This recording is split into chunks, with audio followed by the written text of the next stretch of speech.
হযরত আহমদ কবির রেফাই তার ইতিহাস। তিনি যখন মদিনা মুনাওয়ারাতে আসলেন হজের পরে, মদিনা মুনাওয়ারাতে এসে আমার নূর নবী মুহাম্মদ সাল্লাল্লাহু আলাইহি ওয়াসাল্লামের জান্নাতুল ফেরদাউস রওজা মুবারকের সামনে দাঁড়ায় বললেন, ইয়া রাসূলুল্লাহ সাল্লাল্লাহু আলাইহি ওয়াসাল্লাম, যখন দূরে থাকতাম রুহুটা পাঠাইতাম, আপনার কদম চুমা দিয়ে যাইতো।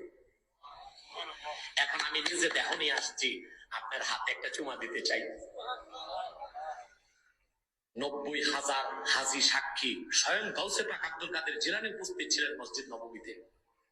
আল্লাহ রাসূল সাল্লাল্লাহু আলাইহি ওয়াসাল্লাম জান্নাতুল ফেরদাউস রওজা মুবারকের ভিতর থেকে হাত বের করছেন, সেই হাতে আহমদ কবির রেফাই চুমা খেয়েছেন।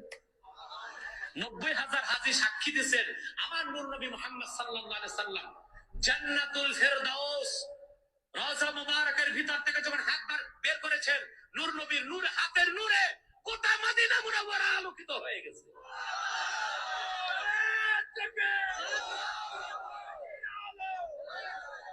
বড় আলেম হলেই তো হয় না, এলেম তো সহি এলেম হতে হয়। হাদিসে যে বলা হয়েছে যার সারাংশ এরকম যে রসুল সাল্লাহ আলাইহি সাল্লামের নামে মিথ্যা কথা বলবে সে যেন তার ঠিকানা জাহান্নামে তালাশ করে নেয়। আল্লাহ রসুলের পক্ষ থেকে দ্বীনের কথাগুলো পৌঁছাই দিতে হবে, হাদিসের বাণীগুলো পৌঁছাই দিতে হবে, এটা দায়িত্ব। কিন্তু মিথ্যা কথা প্রচার করা যাবে না। যদি কেউ রাসূল সাল্লাল্লাহু আলাইহি সাল্লামের নামে মিথ্যা কথা বলে, তাহলে সে যেন তার ঠিকানা জাহান্নামে তালাশ করে। জাহান্নামীদের মধ্যে তার নাম উঠে গেছে, এখন সে যেন কোন জায়গায় আছে, তার ঠিকানাটা জাহান্নামের কোন স্তরে কোন জায়গায় রাখা আছে সিটটা, ওটা যেন খুঁজে নেয়। এবং একই হাদিসে আরো বলা হয়েছে যে অপাত্রে এলেম এটা যেন শূকরের গলায় মণিমুক্তার মালা। শূকরের গলায় মণিমুক্তার মালা, মণিমুক্তার মালা, হীরার মালা, স্বর্ণের মালা, এটা তো শূকরের গলায় মানায় না। তো শূকরের গলায় যেরকম মণিমুক্তার মালা, হীরার মালা, স্বর্ণের মালা এটা যেমন উপযুক্ত না, তেমনি অপাত্রে এলেম উপযুক্ত না। তার মানে এমন আলেম যার কলবে এলেম আছে কিন্তু এটা এলেমের উপযুক্ত পাত্র নয়, সে এলেম অপব্যাখ্যা করে, তার এলেম দ্বারায় মানুষ উপকৃত হয় না, বরং মানুষ আক্রান্ত হয়, মানুষের আরো ক্ষতি হয়। তো এটা তো উপকারী এলেম নয়।